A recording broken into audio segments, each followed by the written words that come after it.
자, 오늘 우리가 함께 살펴볼 자료는요. 당신께서 보내주신 1939년 알비 카이퍼의 글입니다. 제목이 기독교 강단과 사회 문제인데 이게 거의 100년 전 글이잖아요. 제2차 세계대전이라는 그 거대한 폭풍 직전에 쓰인 글인데 근데 이 글이 던지는 질문은 놀라울 만큼 오늘날 우리 현실과 맞닿아 있습니다. 교회의 강단에서 가난이나 불의, 전쟁 같은 이런 현실 문제를 이야기해야 할까? 아니면 오직 개인의 영혼 구원, 이 메시지에만 집중해야 할까? 바로 이 질문이죠. 네, 바로 그 질문을 두고 1930년대 미국 교회가 크게 네 가지 입장으로 나뉘어 있었다. 이렇게 카이퍼는 분석을 시작합니다. 오늘 저희는 이 카이퍼의 날카로운 시선을 따라서 이 네 가지 입장을 하나씩 좀 해보해 볼 겁니다. 왜 그가 앞에 세 가지 입장은 전부 비판하고 마지막 하나의 길을 대안으로 제시했는지 그 핵심 논리를 아주 깊이 있게 펼쳐보려고 하거든요. 이건 뭐 단순한 신학 논쟁 요약을 넘어서요. 이 오래된 글이 오늘 당신의 고민에 어떤 통찰을 줄 수 있을지 그걸 함께 탐색해 보셨으면 합니다. 좋습니다. 그럼 첫 번째 입장부터 시작해 볼까요? 카이퍼가 20세기 초에 교계의 큰 흐름을 만들었던 사회복음, 이 소셜 가스필 운동부터 바로 도마 위에 올리는데요. 그 당시 산업화 때문에 도시 빈민이나 노동 문제가 심각해지니까 기독교적인 이상으로 이 사회를 변혁해야 한다. 이렇게 외쳤던 목소리들이었죠. 맞습니다. 그런데 여기서 아주 흥미로운 시대적 배경이 하나 있어요. 카이퍼에 따르면요. 바로 그 시기에 보수적인 근본주의 진영은 정반대의 길을 걷고 있었거든요. 정반대요? 네. 그들은 사회 문제는 인간의 힘으로는 절대 해결 못한다. 오직 미래에 올 왕국 시대에나 해결될 거다. 이렇게 믿었기 때문에 아예 관심을 꺼버린 거예요. 이런 상황이 역설적으로 자유주의 진영이 사회 문제에 대한 설교를 거의 독점하게 만들었다. 이렇게 카이퍼는 지적하죠. 그렇군요. 한쪽이 완전히 손을 놔버리니까 다른 한쪽이 그 주제를 그냥 통째로 가져가 버린 셈이네요. 자, 그럼 카이퍼는 사회를 좋게 만들자는 이 사회복음 운동에 어떤 점을 문제 삼았던 걸까요? 취지는 참 좋아 보이는데요. 카이퍼가 던지는 첫 번째 폭탄은 이겁니다. 사회복음 운동의 동기가 순수하지 않다는 거예요. 동기요? 네. 그들의 출발점이 성경이 뭘 말하는가 이게 아니라 지금 세상에서 뭐가 유행하는가라는 겁니다. 그러니까 신본주의의 탈을 쓴 인본주의다 이런 날카로운 지적이에요. 사회 문제에 대한 관심이 시대의 흐름, 뭐랄까 트렌드가 됐기 때문에 강단이 그걸 따라가는 건 주객전도다 이렇게 본 거죠. 그러니까 성경이 그 문제를 다루라고 명령해서 다루는 게 아니라 세상 사람들이 중요하게 여기니까 교회가 부랴부랴 그 주제를 다루기 시작했다. 그 순서가 틀렸다는 지적이군요. 바로 그겁니다. 동기의 문제를 지적하고 나면 자연스럽게 메시지의 내용도 비판하게 되는데요. 카이퍼는 사회복음이 기독교의 핵심 메시지를 아주 심각하게 왜곡했다고 봐요. 어떻게 왜곡했다는 거죠? 구원자로서의 예수보다는 위대한 스승으로서의 예수를, 또 영원한 구원보다는 지금 여기서의 더 나은 삶, 이걸 강조한다는 거죠. 기독교 신앙의 초점을 영원한 것에서 지극히 현세적인 걸로 축소시켜버렸다. 이런 비판입니다. 혹시 예를 들면 어떤 게 있을까요? 당시 사회복음 운동가들이 실제로 어떻게 설교했는지 좀 궁금하네요. 카이퍼가 A. 갑이라는 신학자의 말을 인용하는데요. 이 사람이 이렇게 주장했어요. 인간은 사후의 안전을 위해서가 아니라 지금 여기서의 섬김을 위해 구원받는다. 카이퍼는 이게 얼마나 위험한 말이냐고 되묻습니다. 성경은 분명히 예수가 다가올 진노에서 우리를 건지셨다고 말하는데 그 영원한 구원의 차원을 만정히 제고해버린 셈이니까요. 결국 사회개혁이라는 좋은 목표를 위해서 복음의 본질을 희생시켰다는 겁니다. 동기도 문제, 메시지도 문제. 그렇다면 그들이 제시한 해결책은 뭐였길래 카이퍼가 그것마저 비판한 건가요? 사회를 개선하려면 결국 사람이 선해져야 한다고 말하는데 그 방법론에서 결정적인 오류를 범했다고 봅니다. 카이퍼는 이 사회복음의 해결책을 이렇게 비유해요. 수렁에 빠진 사람이 스스로 머리카락을 잡아당겨 빠져나오려는 것과 같다. 와, 그 비유는 정말 날카롭네요. 그렇죠. 인간 내면의 근본적인 죄의 문제를 간과하고 교육이나 환경 개선 같은 외부적인 방법만으로 사람이 변할 수 있다고 믿는다는 거죠. 그가 쓴 다른 비유도 기억나요? 죽은 사람을 슬럼가에서 교회의 좋은 집으로 옮긴다고 해서 그가 살아나지는 않는다. 환경만 바꾼다고 사람의 본질이 변하는 게 아니라는 걸 아주 강력하게 보여주는 말이군요. 맞습니다. 그래서 카이퍼는 초자연적인 중생, 그러니까 거듭남의 절대적인 필요성을 강조합니다. 인간의 노력이나 사회 시스템 개혁만으로는 안 되고 신의 개입으로 사람이 근본적으로 변화해야 한다. 바로 이 점을 사회복음이 놓쳤다고 본 거죠. 알겠습니다. 한쪽은 너무 인간적인 해법에만 집중하다가 복음의 핵심을 잃어버렸군요. 그렇다면 이와 정반대로 아예 사회를 포기해버렸던 근본주의자들은 정답이었을까요? 카이퍼는 이쪽도 비판의 칼날을 피하지 않게 하죠. 물론입니다.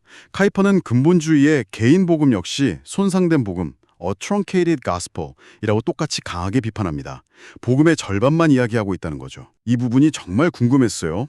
구약 성경을 보면 아모스나 이사야 같은 예언자들이 사회적 불의에 대해 얼마나 맹렬하게 비판합니까? 그런데 어떻게 성경을 문자 그대로 믿는다는 근본주의자들이 이런 사회 문제를 철저히 외면할 수 있었을까요? 카이퍼는 그 핵심 원인을 세대주의, 디스펜서니즘이라는 아주 독특한 성경 해석 방식에서 찾습니다. 세대주의요? 네, 이건 인류의 역사를 마치 여러 개의 다른 시대 혹은 세대로 이렇게 나누는 방식이에요. 예를 들면 율법 시대, 은혜 시대, 왕국 시대 이런 식으로요. 그리고 중요한 건 각 시대마다 신이 인간을 다루는 방식이나 규칙이 다르다고 보는 겁니다. 마치 오래된 가전제품 설명서를 보면서 이 부분은 구형 모델에만 해당되니까 지금은 무시해도 된다. 이렇게 말하는 것과 좀 비슷하군요. 네, 정확한 비유입니다. 바로 그 논리 때문에 세대주의자들은 성경에 나오는 수많은 사회적 명령들, 예를 들어 가난한 자를 돌보고 정의를 행하라는 그런 명령들이 과거의 율법 시대나 미래의 왕국 시대를 위한 것이지 지금 우리가 사는 교회 시대에 직접 적용될 의무는 없다 이렇게 주장할 수 있었던 겁니다. 카이퍼는 이게 성경 전체를 자의적으로 조각내서 읽는 심각한 오류라고 반박하죠. 세상을 불타는 집으로 보는 비유도 여기서 나온 걸로 아는데요. 불을 끌 생각은 안 하고 그저 집안에 있는 사람 몇 명만 구해 나오면 내 할 일은 다 했다고 생각하는 태도. 그걸 비판한 거죠. 네, 잠시만요. 그 비유를 생각해보면 정말 무서운 말이네요. 내 이웃집이 불타고 있는데 나는 소방관을 부르거나 물을 뿌릴 생각은 안 하고 저 집 식구들 영혼만 구원하면 내 할 일 다 했다고 생각하는 거잖아요. 이거 굉장히 이기적이고 무책임한 태도로 비춰질 수 있겠는데요? 맞습니다. 카이퍼는 바로 그 분리주의적인 태도가 비성경적이라고 지적합니다. 기독교인 역시 한 사회의 시민이고 정부의 권위 아래 살아가는 존재인데 어떻게 사회와 완전히 분리될 수 있냐는 겁니다. 이런 태도는 결국 이 세상의 정치, 경제, 문화 같은 영역을 전부 사탄의 통제 아래 그냥 내버려 두는 결과를 낳는다. 이렇게 신랄하게 비판하죠. 그렇군요.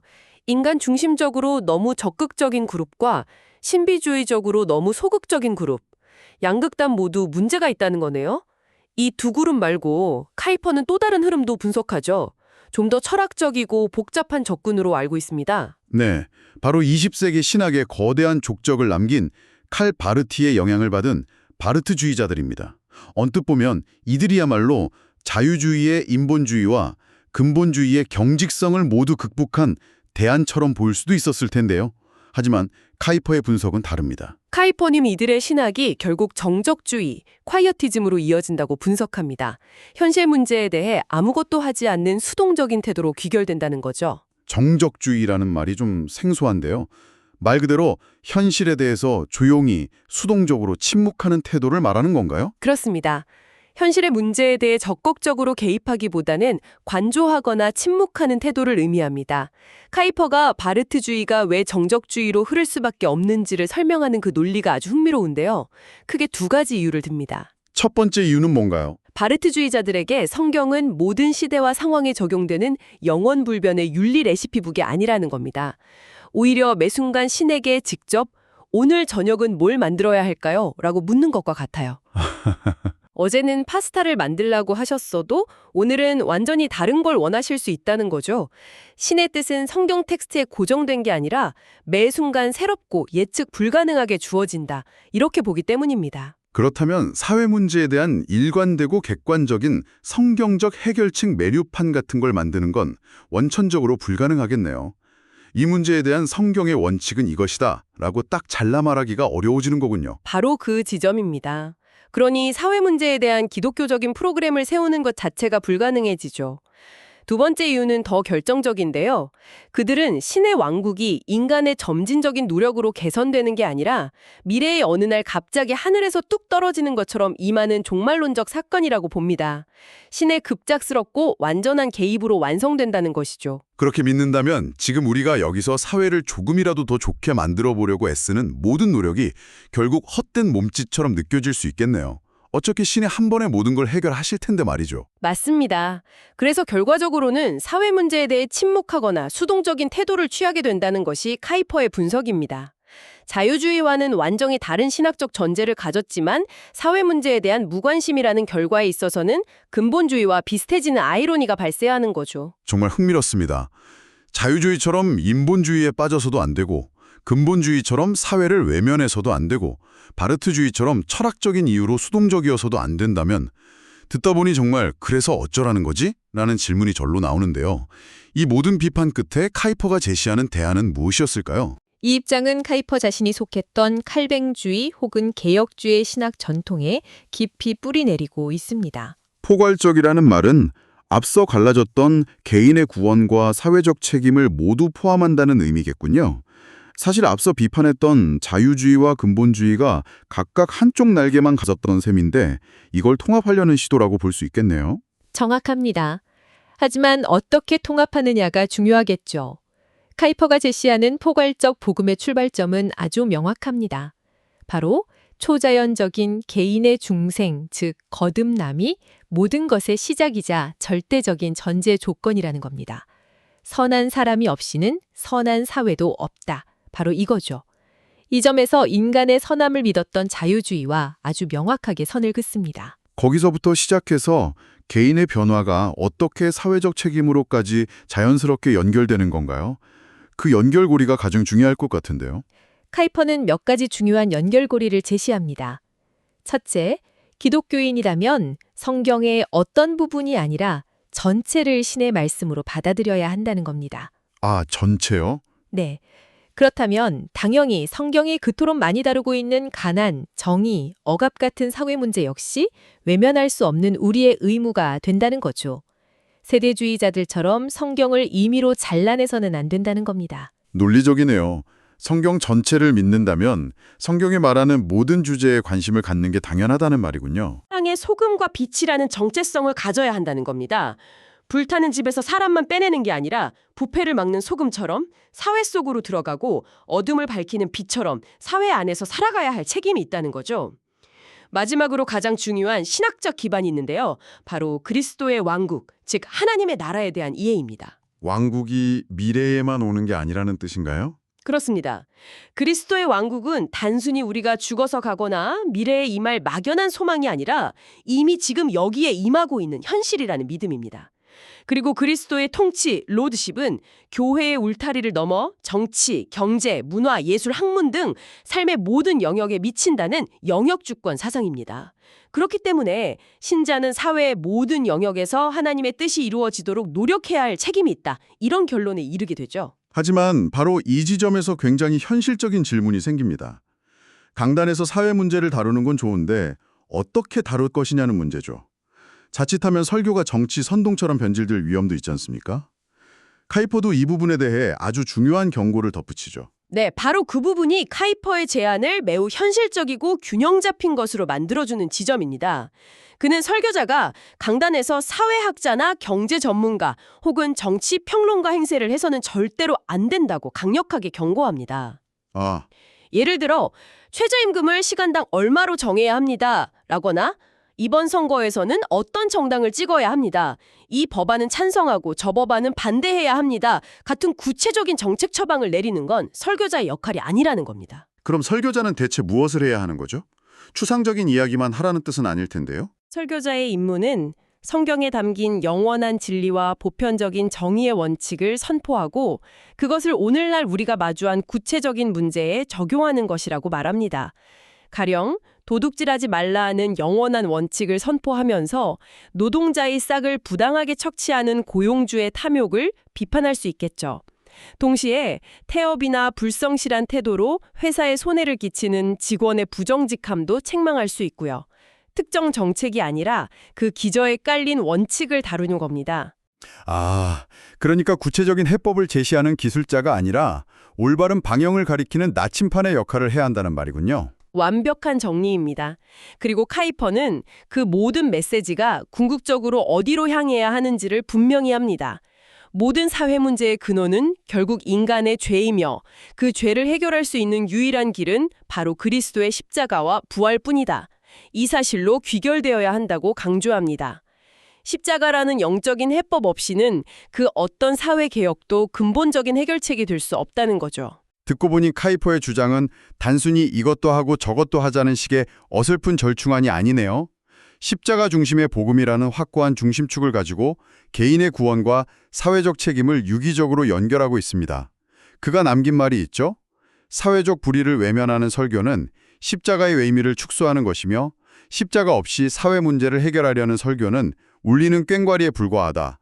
이 말이 이 모든 논의를 압축하는 것 같습니다. 맞습니다. 이 글이 쓰인 1939년은 나치즘이 유럽을 휩쓸고 제2차 세계대전이 발발하기 직전 인류 역사상 가장 끔찍한 사회적 위기가 눈앞에 닥친 시점이었습니다.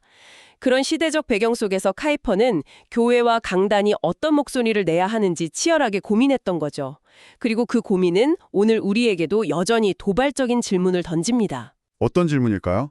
우리가 사는 이 사회적, 정치적 혼란의 시대에 순단의 이념이나 정파적 이해관계에 휩쓸리지 않으면서 영원한 원칙을 동시대의 문제에 적용한다는 것, 이게 과연 무엇을 의미할까요? 사회에 적극적으로 참여하면서도 복음의 영적인 중심을 잃지 않는 소금과 빛의 역할은 과연 어떤 모습이어야 할까요?